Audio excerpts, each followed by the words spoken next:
నిన్న డీమార్ట్కి వెళ్ళామన్నమాట. సరుకులు అన్నీ తెచ్చాము.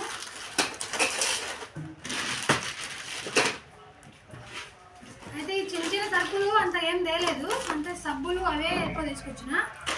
మంది గప్పక మంది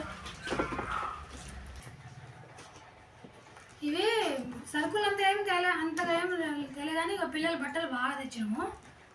అవన్నీ పాతగా అయ్యి అన్ని చికాకు అంతా అవి వేసుకుంటున్నారని డీమార్ట్ నుంచి తెచ్చినాము. ఈ బట్టలే 4,000 దాకా అయినాయి. ఫుల్ హ్యాండ్స్, ఇప్పుడు చలికాలం వస్తుంది కదా, ఫుల్ పాయింట్లు,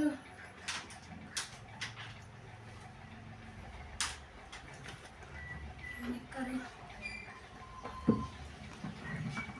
ఇది ఒక బకెట్ తెచ్చామన్నమాట, ఆయిల్ క్యాన్.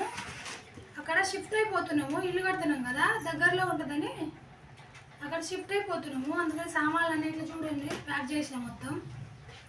నాకంతా ఏం సామాన్లు లేవు ఫ్రెండ్స్. లాస్ట్ ఇయర్ మాది అటు ఇల్లు కొట్టుకుపోయిందని చెప్పిన కదా, ఫ్లాట్స్లో పోయిందని చెప్పిన కదా, అందుకనే ఇక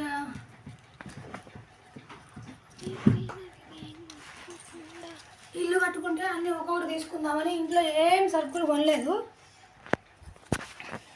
ఉన్న వాటితోనే చదువుకొని ఉన్నానన్నమాట. ఇగో ఏం లేవు, అంత సామాన్లు నాకేం లేవు.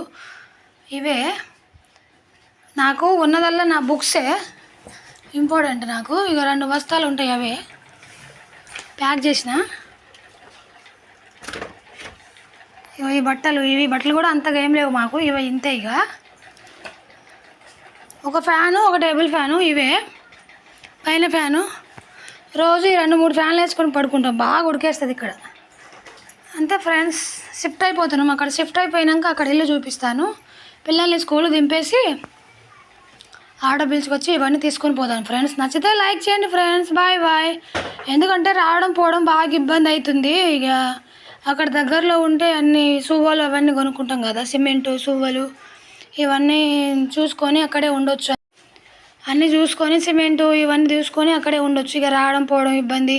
పిల్లలకు హాలిడే వచ్చినప్పుడు కూడా వాళ్ళు ఇక్కడ ఉంటారు, నేను అక్కడ వెళ్ళి పని చేయించాలి.